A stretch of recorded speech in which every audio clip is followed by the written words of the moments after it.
आप सभी का स्वागत है देवेंद्र क्लासेस है यूट्यूब चैनल में। उम्मीद है कि आप पढ़ाई कर रहे होंगे और जो रिवीजन क्लास है हमारी साइंस की, और साइंस में पहला जो टॉपिक है हमारा वो बायोलॉजी का है। ठीक है, तीसरी क्लास है, जो रिवीजन टॉप 50 क्वेश्चन है और घटना चक्र के जो प्रश्न है जो अभी तक के हाल की परीक्षाओं में पूछे गए, उन प्रश्नों की मैं इन क्लासों में चर्चा कर रहा हूँ। इन सारे प्रश्नों को आप नोट कर लें, इन्हीं प्रश्नों से बाहर आपका कोई क्वेश्चन नहीं जाएगा जो साइंस का आने वाला होगा। घटना चक्र में जो स्टेट पीसीएस में या एसएससी के या सीजीएल तक के जितने भी प्रश्न पूछे गए वो सभी प्रश्नों का इसमें निचोड़ है। ठीक है, तो चर्चा करते हैं और क्लास को ज्यादा से ज्यादा शेयर करें आप। तो बायोलॉजी की क्लास है ये। सबसे पहले तो देखो पॉइंट प्रश्न देखते हैं, ये सभी प्रश्न पूछे गए सबसे ज्यादा, है ना। तो ये हमारी क्लास नंबर 3 है। तब तक घटना चक्र खत्म नहीं होगी साइंस की, पूरी ये क्लासें चलती रहेंगी। मैं आपको बताऊं, घटना चक्र में जितनी भी क्लासें होंगी वो लगातार सभी चलती रहेंगी और तब तक पढ़ाएंगे, तब तक सारे प्रश्नों को सॉल्व नहीं करा देंगे और याद ना करा देंगे आपको। तो लगातार शेयर करते रहें क्लास को। तो देखते हैं पहला प्रश्न। देखिए ये लिखा है हमने, कुकुरमुत्ता भी लिखा है, ऐसे कर भी की ऑप्शन मिल जाएगा, और इसी को क्या बोलते हैं, मशरूम भी बोलते हैं, ऐसे भी मिल जाएगा आपको। दोनों लिख लेना, आप मशरूम भी लिख लीजिएगा, मशरूम को ही क्या बोलते हैं, कुकुरमुत्ता। और ये क्या होता है, एक कवक होता है। ठीक है, क्या होता है, ये एक कवक होता है। यही प्रश्न पूछ लिया जाता है कई बार। कुकुरमुत्ता क्या होता है, एक कवक होता है। ठीक है, कवक को और क्या बोल सकते हैं, हम फफूंद भी बोल सकते हैं कवक को। दूसरा शब्द क्या बोलते हैं, फफूंद, या इंग्लिश में क्या बोल सकते हैं इसको, फंजाई भी बोल सकते हैं हम इंग्लिश में। ठीक है, ये इसे क्या बोल सकते हैं, मशरूम। कुकुरमुत्ता या मशरूम एक क्या होता है, कवक होता है जिसका उपयोग, हालांकि यहीं तक हो गया ये प्रश्न, सिर्फ इतना ही पूछा गया है। जो स्टेट पीसीएस के प्रश्न लिए गए मैंने आपके लिए लिए हैं, जितने भी परीक्षाओं में पूछे गए आसपास के कई राज्यों में, जैसे छत्तीसगढ़ में बात करें, मध्य प्रदेश में बात करें, राजस्थान में बात करें, या उत्तराखंड में बात करें, मध्य प्रदेश के, झारखंड के, उत्तर प्रदेश सहित 6-7 राज्यों के सभी प्रश्नों का मिश्रण है इसमें। ठीक है, इन्हीं प्रश्नों को आप अच्छे से नोट्स बना लेना, जिसका प्रयोग खाद्य पदार्थ के मतलब खाने के रूप में किया जाता है, और खाने में किसके रूप में, सब्जी बनाने के लिए किया जाता है। आपने देखा ही होगा, मशरूम की सब्जी तो आपने खाई होगी भाई, मशरूम की सब्जी तो खाई होगी आपने। तो मशरूम का सब्जी के रूप में और रसेदार सब्जी के रूप में इस्तेमाल किया जाता है। कई बार यह भी पूछा गया कि कैसी सब्जी, रसेदार सब्जी के रूप में कवक का, सॉरी माफ कीजिए, मशरूम का इस्तेमाल किया जाता है, जो कि एक कवक होता है, कवक से प्राप्त होता है ये। ठीक है, नोट कर लेना, इसमें प्रोटीन भी होती है अच्छी खासी। मशरूम में क्या होती है, ये भी नोट कर लेना, इसके अंदर प्रोटीन भी पाई जाती है। ठीक है, प्रोटीन के लिए भी प्रसिद्ध है ये। और किसके लिए इस्तेमाल होता है, साग बनाने में, सब्जी बनाने में। ठीक है, आगे बात करते हैं निश्चेतक। ये शब्द लिख लेना, बायोलॉजी में कई बार ये पेपरों में पूछा गया, कई अलग अलग एग्जाम्स में। निश्चेतक, निश्चेतक क्या होता है, इस तरीके की निश्चेतक से संबंधित कुछ मेडिसिन होती हैं जो दवाइयों का इस्तेमाल अस्पतालों में खासतौर पर किया जाता है। कहां पे किया जाता है, अस्पतालों में किया जाता है। ठीक है, चेतना रहित निश्चेतक को क्या कह सकते हैं हम, चेतना रहित। तो आगे पढ़ो, निश्चेतक के रूप में किसका उपयोग किया जाता है, नाइट्रस ऑक्साइड का और क्लोरोफॉर्म का। ये दोनों में से कोई एक ऑप्शन कभी मिल जाएगा आपको अगर यहां से प्रश्न पूछा तो। निश्चेतक का इस्तेमाल कौन से के रूप में किया जाता है, नाइट्रस ऑक्साइड के या क्लोरोफॉर्म, मेडिसिन के रूप में किया जाता है हॉस्पिटल्स के अंदर, दवाइयों के अंदर। चेतना रहित या दर्द रहित दवाओं के रूप में इस्तेमाल किया जाता है। ठीक है, व्यक्ति को जब डॉक्टर्स कोई प्रोसेस या प्रक्रिया किसी पेशेंट से संबंधित इलाज कर रहे हो तो क्लोरोफॉर्म का इस्तेमाल करते हैं या फिर नाइट्रस ऑक्साइड का इस्तेमाल करते हैं, जिससे कि पेशेंट को, मरीज को दर्द का अनुभव ना हो। ये दर्द रहित दवाइयां होती हैं। निश्चेतक मतलब दर्द रहित दवाइयां, मेडिसिन। ठीक है, ये पॉइंट नोट कर लेना, चेतना रहित भी इसे बोल सकते हैं। ठीक है, ऐसी दवाओं का इस्तेमाल किया जाता है निश्चेतक के रूप में जिनसे कि मरीज को या पेशेंट को क्या ना हो, दर्द ना हो। तो पॉइंट प्रश्न ऐसे पूछा जाता है कि इनमें से बताइए निश्चेतक के रूप में किसका इस्तेमाल किया जाता है अस्पतालों में, कौन सी मेडिसिन का इस्तेमाल किया जाता है ना। तो ऑप्शन में या तो नाइट्रस ऑक्साइड मिलेगा या फिर आपको क्लोरोफॉर्म मिलेगा, इन दोनों को नोट कर लीजिएगा। ठीक है, नाइट्रस ऑक्साइड एक हास्य गैस के रूप में भी इस्तेमाल होता है। किसके रूप में, हास्य गैस, या हंसाने वाली गैस भी कहते हैं इसको, अलग से पॉइंट बना के लिख लेना। नाइट्रस ऑक्साइड एक हंसाने वाली गैस है या हास्य गैस के रूप में भी इस्तेमाल करते हैं इसे। दूसरा पॉइंट मैंने समझाने के लिए लिखा है, अस्पतालों में मंद निश्चेतक के रूप में, एक ये दूसरा शब्द अलग पीसीएस के पेपर में दे दिया था, मंद निश्चेतक के रूप में किसका इस्तेमाल करते हैं, नाइट्रस ऑक्साइड। समझ रहे हैं ना, अस्पताल से संबंधित पॉइंट लिखे गए हैं। अस्पतालों में मंद निश्चेतक के रूप में किसका, नाइट्रस ऑक्साइड का। रोगियों के लिए, मरीजों के लिए डॉक्टर से इस्तेमाल करते हैं इनका, जिससे कि मरीजों को दर्द का अनुभव ना हो। तो पहले ये दवाइयां, मेडिसिन दी जाती हैं, उसके बाद क्या होता है, डॉक्टर्स आगे का काम करते हैं, जो भी इलाज करना होता है। तो अस्पतालों में इसका इस्तेमाल किया जाता है, नाइट्रस ऑक्साइड का। ठीक है, निश्चेतक के रूप में। आगे बात करते हैं, देखो कान का डॉक्टर हो या नाक का डॉक्टर हो या गले का डॉक्टर हो या दांत का डॉक्टर हो, इन डॉक्टर्स की बात कर रहे हैं, विशेषज्ञों की बात कर रहे हैं। जो जो विशेषज्ञ होते हैं वो कौन से शीशे का इस्तेमाल कर, कौन से दर्पण का इस्तेमाल करते हैं इन बीमारियों को चेक करने के लिए, देखने के लिए। तो नतोदर दर्पण का इस्तेमाल करते हैं। ये शब्द अच्छे से लिख लेना, कौन सा शब्द है, नतोदर दर्पण, है ना। इससे बच्चे कंफ्यूज होंगे, कई बार ये शब्द देखने को नहीं मिलेगा, मिल भी जाएगा अच्छी किताबों, एनसीईआरटी किताबों में आपको। और इसी को क्या बोलते हैं, अवतल दर्पण। ये ऑप्शन में मिल जाएगा आपको। आपसे प्रश्न पूछा जाए कि भैया जो दांत का विशेषज्ञ डॉक्टर होता है, या कान का विशेषज्ञ होता है, या नाक का विशेषज्ञ होता है, वो कौन से दर्पण का प्रयोग करते हैं मरीज के बीमारी को चेक करने के लिए, तो अवतल दर्पण का इस्तेमाल करते हैं। और अवतल दर्पण को क्या बोलते हैं, नतोदर दर्पण बोलते हैं। क्या बोलते हैं, नतोदर, अवतल को, है ना। नतोदर ब्रैकेट में लिख लेना, वैसे अवतल बोलते हैं। ये मैंने एक साथ लिख दिए। ये प्रश्न अलग अलग परीक्षाओं में पूछे गए, अलग अलग तौर से।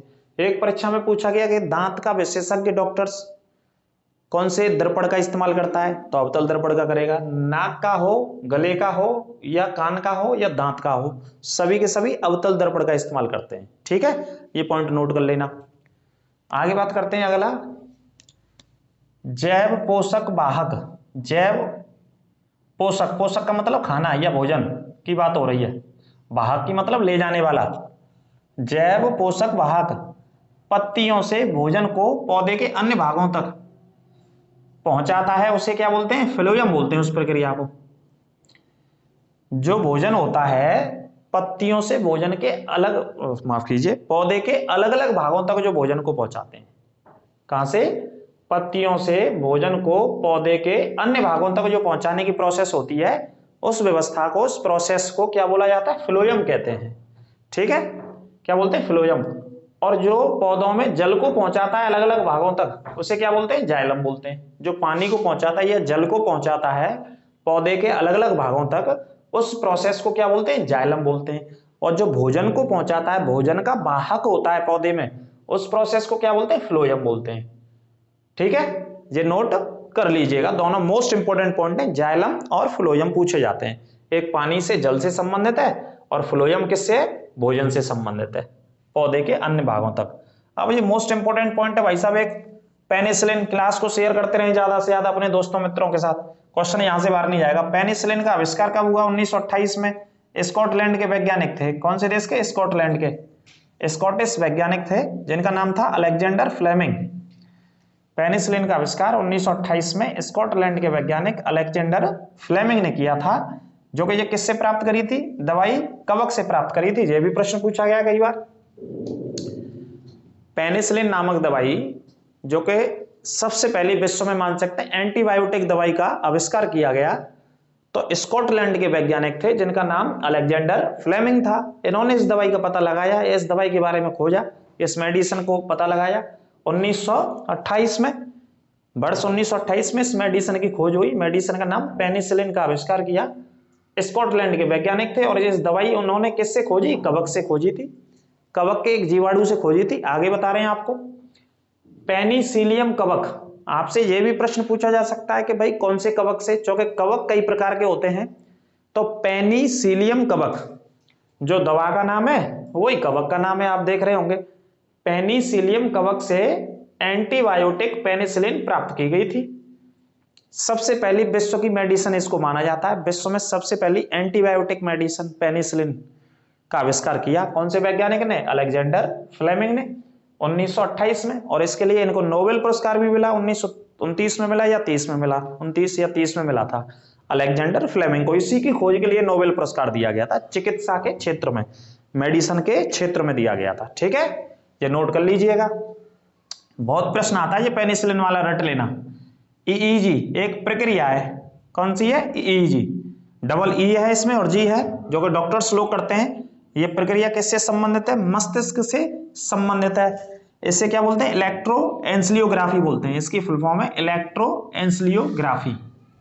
इलेक्ट्रोएंसेफलोग्राफी इसे बोलते हैं। ये दिमाग की गतिविधि रिकॉर्ड करने के लिए प्रोसेस की जाती है डॉक्टर्स के द्वारा। इस प्रक्रिया को कब किया जाता है, दिमाग जो हमारा सर होता है, दिमाग होता है, हमारे दिमाग की गतिविधियों को नोट करने के लिए, रिकॉर्ड करने के लिए, माफ कीजिए, गतिविधियों को रिकॉर्ड करने के लिए कौन सी प्रोसेस की जाती है, ईईजी वाली, है ना। जैसे क्या बोलते हैं, इलेक्ट्रोएंसेफलोग्राफी बोलते हैं, इसकी फुल फॉर्म है।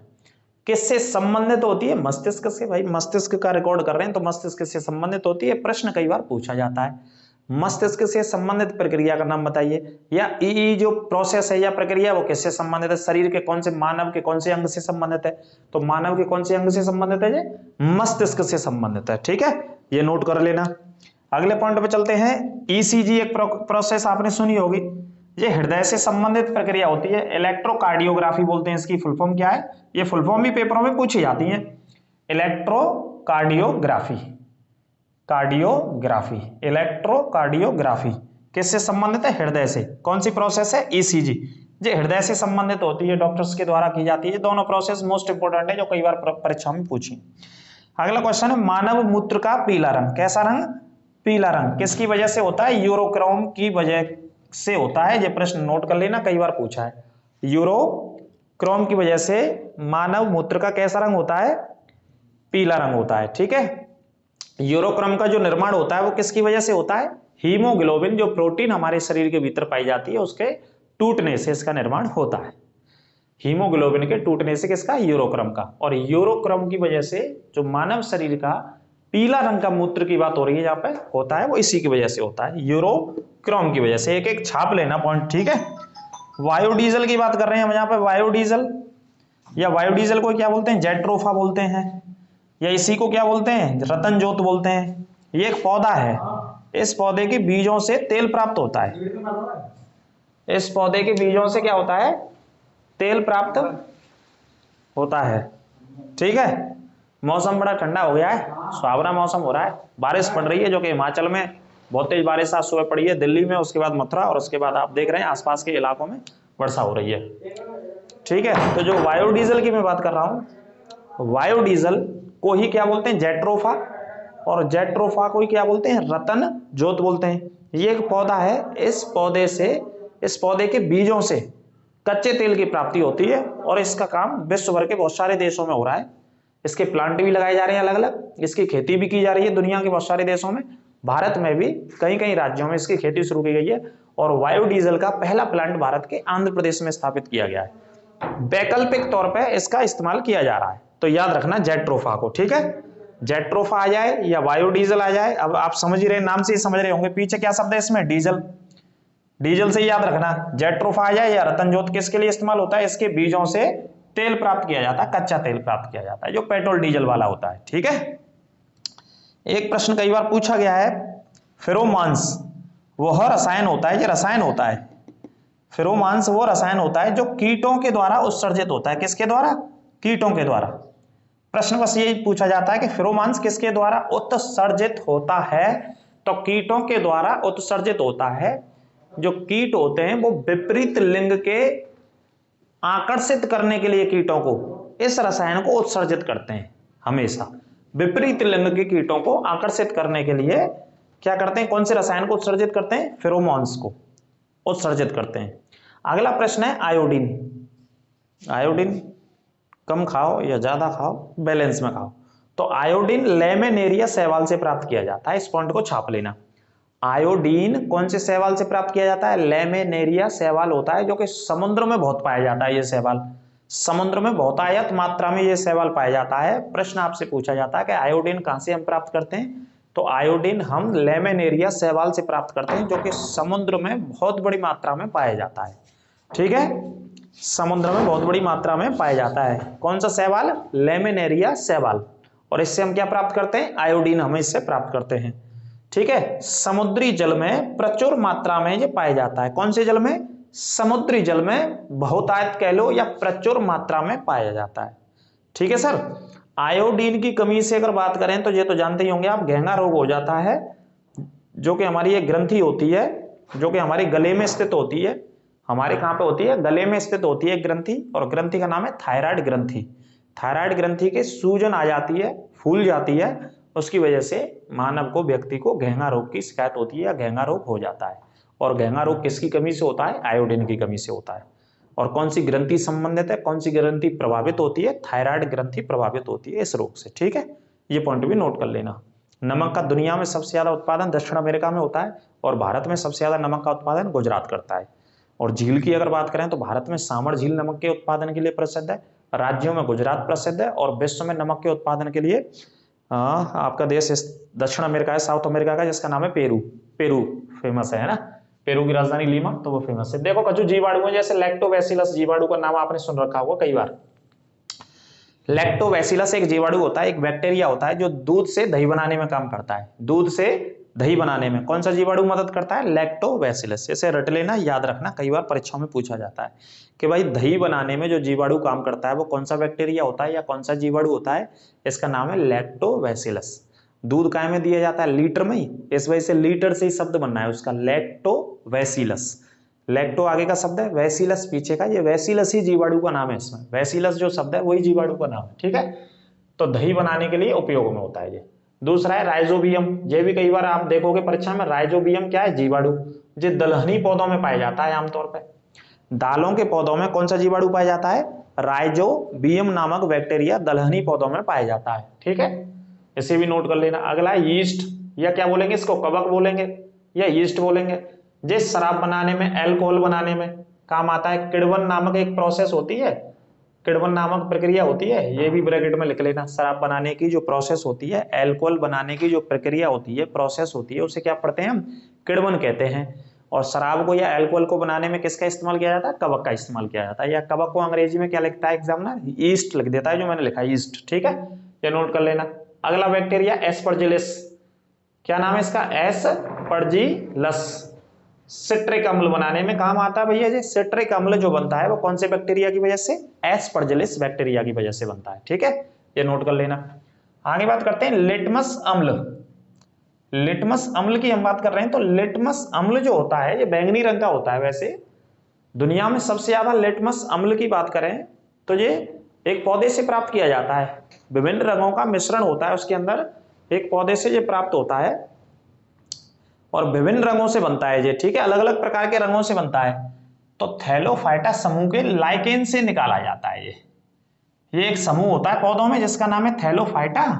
आप बायोलॉजी जंतु विज्ञान पढ़ रहे होंगे डिटेल में, तो ब्रायोफाइटा आएगा, थैलोफाइटा आएगा, टेरिडोफाइटा आएगा, इस प्रकार के समूह होते हैं। उन समूहों में से एक थैलोफाइटा समूह होता है, उसके अंतर्गत लाइकेन आता है। तो प्रश्न ये आता है कि लिटमस अम्ल किससे बनाया जाता है, किससे तैयार किया जाता है? तो ये तैयार किया जाता है लाइकेन से। और लाइकेन नामक जो पौधा होता है वो किसके अंतर्गत आता है? थैलोफाइटा समूह के अंतर्गत आता है। ये कई प्रश्न एक एक लाइन में बता रहा हूं मैं आपको। घटना चक्र तो मैं रिवीजन करा रहा हूं, लेकिन एक प्रश्न के साथ मैं कई प्रश्न रिसर्च करके लिखता हूं साथ में आपको समझाने को, ठीक है। और आपसे प्रश्न कई बार ये भी पूछा जाता है कि लिटमस अम्ल का जो रंग होता है वो कैसा होता है? तो लिख लेना बैंगनी रंग होता है इसका, प्राकृतिक बैंगनी रंग होता है। ब्रैकेट में ये लिख लीजिएगा इसके बारे में आप, ठीक है। विभिन्न रंगों से ये बनता है। लाइकेन नामक जीव की अलग अलग प्रजातियों से पाया जाता है। और लाइकेन कैसा होता है? बहुकोशिकीय होता है। और सबसे ज्यादा जो लाइकेन से लिटमस प्राप्त किया जाता है वो नीदरलैंड में सबसे ज्यादा प्राप्त किया जाता है, यूरोप महाद्वीप के में, ठीक है। तो ये पॉइंट लिख लेना। देखो पेट की बात करें या शरीर के आंतरिक हिस्सों की हम बात करें, देखो पेट के बारे में अगर डॉक्टर कोई काम कर रहे हैं, आंतरिक पेट के बारे में पता लगा रहे हैं, हमारे मानव शरीर के पेट के अंदर के हिस्सों के बारे में जानकारी जुटा रहे हैं डॉक्टर, या शरीर के कुछ और हिस्सों के बारे में, आंतरिक भागों के बारे में जो तकनीक काम करती है उसको क्या बोलते हैं? एंडोस्कोप कहते हैं। डॉक्टर्स पेट के बारे में या शरीर के अलग अलग हिस्सों के आंतरिक हिस्सों के बारे में जो डॉक्टर्स काम करते हैं, शल्य चिकित्सा क्षेत्र में काम करते हैं, हिंदी में शल्य चिकित्सा कहते हैं जब ऑपरेशन करते हैं, तो एंडोस्कोप कहते हैं इस तकनीक को। और ये तकनीक किस चीज पर काम करती है? काम कौन से सिद्धांत पर करते हैं? प्रश्न ये पूछा जाता है यहां से। तो ये करती है पूर्ण आंतरिक परावर्तन पर काम करती है। कौन से परावर्तन पर? पूर्ण आंतरिक परावर्तन पर यह तकनीक काम करती है, जिस तकनीक के तहत दुनिया भर के, देश भर के, विश्व भर के जो डॉक्टर्स हैं, पेट से संबंधित जो बीमारियां हों उनके अंदर की काम कर रहे हो, पेट के अंदर बहुत सारी चीजों को, ये शरीर के अन्य हिस्सों के, तो उस तकनीक को क्या बोलते हैं? एंडोस्कोप बोलते हैं। और एंडोस्कोप नामक तकनीक पूर्ण आंतरिक परावर्तन पर कार्य करती है। छाप लेना आप इस पॉइंट को। अगला है कोलेस्ट्रॉल। कोलेस्ट्रॉल सुना होगा आपने कई बार परीक्षाओं में आया है, तो देखो पहले समझ लो। एक चिपचिपा पदार्थ होता है कोलेस्ट्रॉल, जो कोशिका में पाया जाता है। कहां पे पाया जाता है? कोशिकाओं में। रक्त प्लाज्मा में संचालित होता है ये। कहाँ पे होता है? प्लाज्मा के अंदर संचालित होता है। कौन होता है? कोलेस्ट्रॉल होता है। ठीक है, कोलेस्ट्रॉल एक चिपचिपा जैसा पदार्थ होता है जो कि कोशिका के अंदर पाया जाता है और रक्त प्लाज्मा में संचालित होता है। इसे एस्टेरॉयड भी कहा जाता है। अब इसमें कई प्रश्न मैंने आपको बता दिए हैं। प्रश्न तो एक ही था जो एक परीक्षा से लिया मैंने, स्टेट पीसीएस के एग्जाम से।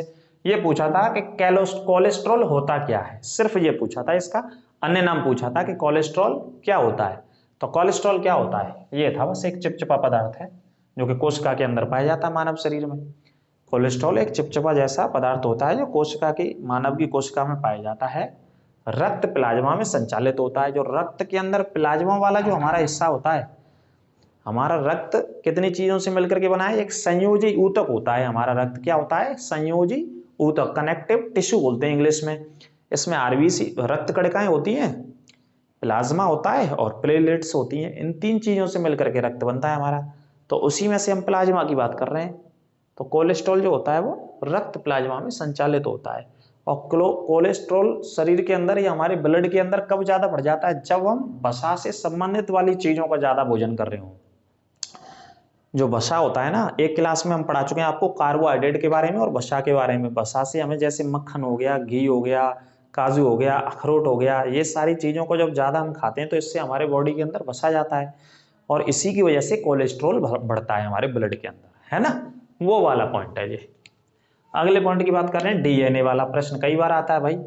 आप देखते होंगे पुलिस वगैरह जांच करती है कई बार, है ना, अपराधियों को ढूंढने के लिए। जो अपराधी नहीं मिल रहे हैं या कोर्ट से भी अनुमति लेनी पड़ती है डीएनए जांच के लिए, है ना। तो डीएनए टेस्ट कराया जाता है बहुत सारी चीजों के लिए। सीबीआई भी कराती है, बड़ी बड़ी एजेंसियां कराती हैं। तो प्रश्न कई बार साइंस में ये आता है कि भाई जो डीएनए की खोज जो करी या डीएनए का सबसे पहला जो मॉडल दिया वो कौन से वैज्ञानिकों ने दिया था। और डीएनए जो हमारी बॉडी के अंदर पाया जाता है वो उसकी जो आकृति होती है, जो शेप होती है, वो किस प्रकार की थी। सबसे पहले बताने वाले यही वैज्ञानिक थे विश्व में कि डीएनए की जो आकृति होती है, मानव शरीर के भीतर जो डीएनए पाया जाता है जो कि एक जेनेटिक जीन से संबंधित होता है, आनुवंशिक से संबंधित होता है डीएनए।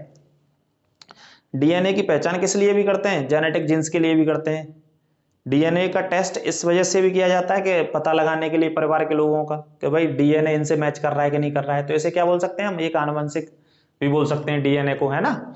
तो भैया विश्व भर में डीएनए का पता लगाती हैं दुनिया भर की अलग अलग एजेंसियां, लोगों का आपस में कनेक्टिंग पता करने के लिए, है ना, कि वो व्यक्ति उसके परिवार से है कि नहीं, उसका सगा संबंधी है कि नहीं, कि वो चीज है कि नहीं। अलग अलग केसेस में इसका काम करते रहते हैं। तो डीएनए का मॉडल जो शरीर के भीतर होता है वो कैसा होता है, कैसा दिखता है डीएनए हमारे मानव शरीर के भीतर, इस चीज को बताने वाले वैज्ञानिक थे 4। और 4 में से 2 वैज्ञानिकों ने सबसे ज्यादा काम किया डीएनए को बताने के लिए। कितने वैज्ञानिकों ने? 2 वैज्ञानिक। आप हमेशा देखोगे ऑप्शन में और हमेशा पूछे गए ये 2 ऑप्शन में डीएनए के बारे में। 1953 में इन्होंने बताया था, खोज करी थी डीएनए की। इन्होंने बताया कि डीएनए सर्पिला आकार का होता है शरीर के अंदर। कैसा? सर्पिला। जैसे सर्प चलता है ना, सांप चलता है, आपने जमीन पे देखा होगा सांप इस तरीके से चलेगा, उसी के आकार जैसी एक संरचना होती है, एक स्ट्रक्चर होता है जो शरीर के अंदर पाया जाता है सर्पिला आकार की। ऐसी खोज करी 2 वैज्ञानिकों ने डीएनए की। ठीक है, तो ये प्रश्न पूछा जाता है कई बार। तो प्रश्न देखो, डीएनए की संरचना का सर्वप्रथम मॉडल किसने दिया? तो डॉक्टर जेम्स वॉटसन थे एक, और डॉक्टर फ्रांसिस क्रिक। इन दोनों का नाम हमेशा आपने ऑप्शन में देखा होगा। जब भी आप पढ़ रहे होंगे, किसी भी टीचर से पढ़ रहे होंगे, कहीं पे भी पढ़ रहे होंगे, जो पढ़ा रखे होंगे डीएनए के बारे में सबसे पहले, तो 2 doctors, doctor James Watson, James नहीं आता है तो वॉटसन लिखा रहता है शॉर्ट में नाम, और दूसरे थे डॉक्टर फ्रांसिस क्रिक। फ्रांसिस नहीं आता है तो किर्क लिखा रहता है। वॉटसन और किर्क 2 वैज्ञानिक रट लेना आप डीएनए के मॉडल के लिए, किसने मॉडल दिया। और एक और थे एमएचएफ विल्किंस। 4 थे ऐसे तो होने के लिए, आप 2 याद रखना। वॉटसन और किर्क नामक वैज्ञानिकों ने 1953 में, कौन सी वर्ष में डीएनए के बारे में बताया? 1953 में एक्सरे के द्वारा, जो कि एक जीन होता है, ब्रैकेट में लिख लेना, जो कि आनुवंशिक से संबंधित है, एक्सरे के द्वारा सर्पिलाकार सीडी नुमा दृश्य प्रस्तुत किया था। सर्पिलाकार, जैसे सर्प होता है ना, जैसे सर्प चलता है जमीन पर, उसी प्रकार से इन्होंने बताया था। अगर मैं आपको ऐसे बताऊं यहां पर, तो देखो इस तरीके से डीएनए की संरचना को बताया। इन दोनों डॉक्टरों ने कि जो डीएनए की संरचना होती है मानव शरीर के भीतर वो इस सर्पिलाकार की होती है, इस तरीके से डीएनए को पता लगाया था। इस तरीके की आकृति के बारे में, सर्पिलाकार की आकृति होती है काहे की, डीएनए की। डीऑक्सीराइबो न्यूक्लिक अम्ल इसकी फुल फॉर्म होती है। डीएनए की फुल फॉर्म भी लिख लेना, डीऑक्सीराइबो फुल फॉर्म भी आती है, डीऑक्सीराइबो न्यूक्लिक अम्ल, इसकी ये फुल फॉर्म होती है। ठीक है, इसे नोट कर लीजिएगा, डीऑक्सीराइबो न्यूक्लिक अम्ल। तो 1953 में खोजा इन्होंने सर्पिला आकार की सीढ़ी नुमा दृश्य की एक आकृति इन्होंने बताई कि ऐसा डीएनए होता है मानव शरीर के भीतर, और इसी की वजह से इनको 1962 में नोबेल पुरस्कार भी दिया गया दोनों वैज्ञानिकों को। कौन सा पुरस्कार मिला डीएनए की खोज के लिए? नोबेल पुरस्कार मिला 1962 में, लिख लेना, नोबेल पुरस्कार इनको दिया गया। अगला प्रश्न है बीसीजी का टीका। आप पढ़ते होंगे, कई बार परीक्षा में पूछा गया बीसीजी का टीका, इसकी फुल फॉर्म आती है पहले तो बैसिलस कॉलमेट ग्यूरिन। फुल फॉर्म याद रखो, बी से मतलब है बैसिलस, सी से मतलब है कॉलमेट और जी से मतलब है ग्यूरिन। बैसिलस कॉलमेट ग्यूरिन का जो टीका लगाया जाता है वो आमतौर पे बच्चों को लगाया जाता है एक बीमारी से बचाने के लिए। बीसीजी का टीका या तो जन्म से 12 महीने के अंदर लगवा लो, उससे पहले भी लगवा सकते हैं, 6 महीने का, 8 महीने का, 10 महीने का बच्चा हो जाए, 12 महीने के अंदर अंदर आप लगवा सकते हो। तो बीसीजी का टीका बैसिलस कॉलमेट ग्यूरिन, इसकी फुल फॉर्म है, तपेदिक या यक्ष्मा की बीमारी से बचाव के लिए बच्चों में लगाया जाता है। कौन सी बीमारी से बचाव के लिए? यक्ष्मा या तपेदिक। बोले तो टीबी की बीमारी से बचाने के लिए, शॉर्टकट भाषा में क्या बोलेंगे, टीबी की बीमारी होती है तपेदिक या यक्ष्मा। ठीक है, इनसे बचाने के लिए काय का टीका लगाते हैं हम? बीसीजी का टीका लगवाते हैं। बीसीजी की फुल फॉर्म भी कई बार पूछी है, इस पॉइंट को याद रखना। ठीक है, अब एक प्रश्न और आ जाता है, बीसीजी के टीके का आविष्कार किसने किया था? पढ़ाया क्या? बीसीजी का तो टीका बनाया, टीबी की बीमारी से बचाव के लिए जो टीका बनाया, किसने आविष्कार किया था? ये वैज्ञानिक भी कई बार पूछा जाता है। रॉबर्ट कोच पढ़ेंगे, एक वैज्ञानिक, किसने आविष्कार किया था? रॉबर्ट कोच ने। 1882 के आसपास की बात है। उस समय इसके बारे में जो अध्ययन किया, जो पता लगाया कि इस बीमारी का क्या बचाव या उपचार हो सकता है, क्या टीका हो सकता है, वो रॉबर्ट कोच थे। ठीक है, तो आंसर याद रखना, रॉबर्ट कोच नामक वैज्ञानिक। आगे कुछ बीमारियां जैसे देखो, हैजा की बीमारी होती है, या मलेरिया की बीमारी, या टाइफाइड की बीमारी, ये असुरक्षित जल की वजह से हो जाती है। ये कॉमन पॉइंट है, ये कॉमन पॉइंट है, आया है लेकिन पेपरों में आया है, जब भी मैंने लिखे हैं।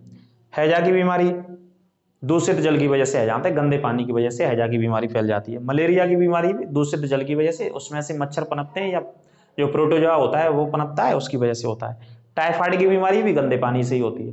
ये कॉमन बातें, तीनों पॉइंट याद रखना, हैजा, मलेरिया और टाइफाइड। असुरक्षित जल की वजह से, गंदे पानी की वजह से तीनों बीमारियां फैल जाती हैं। दूषित पानी की वजह से तीनों बीमारियां फैलती हैं। अगला पॉइंट लिखा है, जो बच्चों में होता है आमतौर पर, मीसल्स, या क्या बोलते हैं इसको, खसरा। कई बार सुनते हैं हम कि खसरा हो गया बच्चे को, कि जो बीमारी फैल गई, कौन सी? खसरा की। इसे इंग्लिश में क्या बोलते हैं? मीसल्स। जो खसरा की बीमारी है, जो बच्चों में फैलती है, प्राय किस में फैलता है? बच्चों में फैलता है। किससे? विषाणु से, वायरस से। वायरस से फैलती है ये बीमारी। किससे फैलती है भाई साहब? वायरस से। कौन सी? खसरा। और इसे क्या बोलते हैं? मीसल्स। अगला पॉइंट है मलेरिया, फिर आ गया। मलेरिया किससे फैलता है? प्रोटोजोआ नामक कवक से फैलता है। प्रश्न कई बार आ जाता है कि भाई जो मलेरिया की बीमारी फैल रही है वो कौन से कवक से फैल रही है? प्रोटोजोआ नामक कवक से। प्रोटोजोआ नामक कवक से मलेरिया की बीमारी फैलती है। और मलेरिया की बीमारी को खत्म करने के लिए विश्व भर में एक दिवस भी मनाते हैं, 25 अप्रैल को, विश्व मलेरिया दिवस। कब मनाते हैं? 25 अप्रैल को विश्व मलेरिया दिवस। ठीक है, तो प्रोटोजोआ कवक से मलेरिया की बीमारी फैलती है। यक्ष्मा या टीबी की बीमारी किससे फैलती है? बैक्टीरिया से। भाई टीबी की बीमारी याद रखना, कई बार आप देखोगे अपने घर में, आसपास, घर में तो नहीं, अपने आसपास अड़ोस पड़ोस में, दुनिया में सुनते रहते हो कि उसे टीबी की बीमारी है, उसे बाबा को टीबी की बीमारी है के बाद। तो टीबी की बीमारी बाबा कैसे आएगी? ये कौन सा इसका नाम? यक्ष्मा या तपेदिक। तो जो बीमारी फैली बाबा में, वो काय की वजह से फैली? बैक्टीरिया की वजह से। ठीक है, जीवाणु की वजह से फैलती है। बैक्टीरिया याद रखना इसके लिए, ट्यूबरक्लोसिस नामक एक बैक्टीरिया होता है, उसकी वजह से ये बीमारी फैलती है। कौन सा? ट्यूबरक्लोसिस नामक बैक्टीरिया की वजह से मानव शरीर में कौन सी बीमारी फैल जाती है? टीबी की। या टीबी की बीमारी को यक्ष्मा भी बोलते हैं और तपेदिक भी बोलते हैं। इसका एक दिवस भी मनाते हैं, 24 मार्च को तपेदिक दिवस मनाया जाता है, इस बीमारी को समाप्त करने के लिए, लोगों को अवेयर करने के लिए। दूसरा तथ्य सुनिए यहाँ पे, ये तो बैक्टीरिया से हो गई बीमारी, आप बता दोगे। टीबी की बीमारी किससे हो गई? बैक्टीरिया से हो गई। तपेदिक या यक्ष्मा की बीमारी। अब इस बीमारी को आमतौर पर ऐसा कहा जाता है, ये डॉक्टर्स के द्वारा अध्ययन में आया है कि ये बीमारी हवा के द्वारा भी फैल जाती है। बैक्टीरिया फैलाता है, जैसे एक व्यक्ति में लग गई टीबी की बीमारी साहब, ठीक है। अब उस व्यक्ति के पास अगर आप बैठ के बात कर रहे हैं, उसके मुंह से जो आप बात कर रहे हैं बिल्कुल नजदीक बैठ करके, उसके मुंह से जो आवाज निकल रही है, जो शब्द निकल रहे हैं, उनके साथ जो भी छींटें पड़ रही हैं मुंह के अंदर से, या जो भी हवा निकल रही है बात करने के साथ, अगर वो हवा आपको स्पर्श कर जा रही है और उसी हवा को आप स्पर्श कर जा रहे हैं सांस के साथ, तो आपके अंदर भी टीबी की बीमारी फैल सकती है। ऐसा अध्ययन है डॉक्टर साहब का। तो हवा के माध्यम से भी कौन सी बीमारी फैल जाती है, एक व्यक्ति से दूसरे व्यक्ति में टीबी की बीमारी फैल जाती है हवा से। और इस बीमारी को फैलाने का जो मुख्य कारण होता है वो बैक्टीरिया होता है। क्या होता है? बैक्टीरिया, ठीक है, नोट कर लेना। अगली बात करते हैं, टेटनेस की बीमारी सुनते होंगे आपके, टेटनेस हैगी साहब, टेटनेस। टेटनेस का मतलब है कि मानव का शरीर कहीं ना कहीं से टेढ़ा उल्टा सीधा हो जाता है। कैसा हो जाता है? अकड़न सी आ जाती है, मतलब एक तरीके से कोई ना कोई पार्ट खराब हो जाता है, ठीक है, टेटनेस की बीमारी से। इसे धनुष टंकार बीमारी भी बोलते हैं। धनुष होता है ना, जैसे धनुष होता है, तीर कमान खींचते हैं, इसी प्रकार से शरीर हो जाता है टेटनेस की बीमारी में। इसी वजह से इसका क्या नाम दे दिया डॉक्टर ने? धनुष टंकार बीमारी। ब्रैकेट में लिख लेना, टेटनेस की बीमारी को धनुष टंकार भी कहा जाता है। और एक और नाम बताएंगे आपको, क्योंकि शरीर बिल्कुल धनुष की तरह टेढ़ा हो जाता है, इसी वजह से धनुष टंकार कहा गया है, ठीक है। और दूसरा नाम क्या है इसका? लॉकजा रोग भी बोलते हैं इसको, लॉकजा। एक और ब्रैकेट में नाम लिखना, टेटनेस की बीमारी को या टेटनेस से संबंधित बीमारी को या रोग को क्या बोलते हैं? लॉकजा नामक का रोग भी इसको नाम दिया गया, लॉकजा। ब्रैकेट में लिख लेना, लॉकजा नामक रोग भी इसे कहते हैं। और अगला नाम क्या है? धनुष टंकार भी बोलते हैं इसको। धनुष टंकार इसी वजह से नाम दिया है कि सामान्यतः प्राय ये पाया गया इस बीमारी के तहत कि जब जब इस बीमारी के बारे में अध्ययन किया गया तो ये पाया गया ज्यादातर कि लोगों के अंदर जो बीमारी लगी तो इस बीमारी से लोग का जो शरीर हुआ वह एक तरीके से टेढ़ा पड़ गया था, बिल्कुल जैसे धनुष होता है। इस वजह से एक और नाम पड़ गया धनुष टंकार इस बीमारी का, टेटनेस वाली बीमारी का। अब फैलती किससे है? क्लोस्ट्रीडियम टेटेनी बैक्टीरियल से फैलती है ये बीमारी। अब आप कहेंगे गुरुजी एक चीज और बता दो साहब कि जो बीमारी जो टेटनेस फैल रही है वो किससे फैल रही है? वायरस से, जीवाणु से या प्रोटोजोआ से?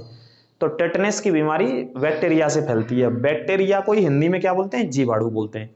कौन से जीवाणु से फैलती है? ये भी नाम लिख लो, ये भी लिखा हमने आपके लिए, क्लोस्ट्रीडियम, क्लोस्ट्रीडियम टेटेनी, ये जीवाणु का नाम है। क्लोस्ट्रीडियम टेटेनी नामक जीवाणु से या बैक्टीरिया से टेटनेस की बीमारी फैल जाती है, जिसे लॉकजा या धनुष टंकार के नामों से भी जाना जाता है। तो ये थे प्रश्न साहब आपके सामने घटना चक्र के। पूरी घटना चक्रों का रिवीजन, पूरी का मतलब है फिजिक्स, केमिस्ट्री और बायोलॉजी, टोटल प्रैक्टिस क्लासें हैं। टॉप 50 करके आपके लिए एक प्लेलिस्ट अलग से मिलेगी और वहां से आप सारी क्लासों के नोट्स बना लेना। ये गारंटी है कि क्वेश्चन बाहर नहीं जाएगा किसी भी परीक्षा में इन्हीं प्रश्नों से, ठीक है, इन्हीं प्रश्नों से कोई क्वेश्चन बाहर नहीं जाएगा। अभी तो जो शुरुआत है, आगे आगे आप देखिए होता क्या है। आगे भी बहुत सारी क्लासेस आपके लिए बहुत महत्वपूर्ण आने वाली हैं, जैसे फिजिक्स की चर्चा करेंगे, बायोलॉजी की तो चर्चा चली रही है, केमिस्ट्री की भी चर्चा करेंगे। क्लास को ज़्यादा से ज़्यादा शेयर करते रहें। अगर कोई प्रश्न इनमें से समझ में नहीं आया हो तो कमेंट करके पूछ लीजिए और उसमें इंप्रूव करके, सुधार करके और कोशिश करेंगे आपको बताने की अच्छे से और समझाने की उस पॉइंट ऑफ व्यू को, ठीक है। ज़्यादा से ज़्यादा शेयर अवश्य क्या करें अपने मित्रों और दोस्तों के साथ। बिल्कुल निःशुल्क कोर्स है, आपको पता ही है। हमारे चैनल पर देवेंद्र क्लासेस यूट्यूब चैनल पर जुड़े रहिए और लगातार पढ़ते रहिए। आने वाले समय में बहुत जल्दी आपके लिए, कभी भी जो बच्चे इंतजार कर रहे हैं भर्तियों का, कभी भी आपके सामने वैकेंसीज आ जाएंगे। जिनको आरओ का फॉर्म डालना है, समीक्षा अधिकारी की जगह भी आई है ग्रेजुएशन से, वो उसके लिए भी डालें, उसके लिए भी इन क्लासों को आप पढ़ें, क्योंकि उसी लेवल से मैं क्लासों को पढ़ा रहा हूँ। आप चिंता ना करें, बिल्कुल प्रश्न कोई छूटेगा नहीं, ये गारंटी है हमारी, ठीक है। तो मिलते हैं अगली क्लास में, तब तक के लिए आप मस्त रहिए, खुश रहिए और राधा रानी की कृपा, ठाकुर जी की कृपा आपके ऊपर, हनुमान जी की कृपा बनी रही। सभी को राधे राधे।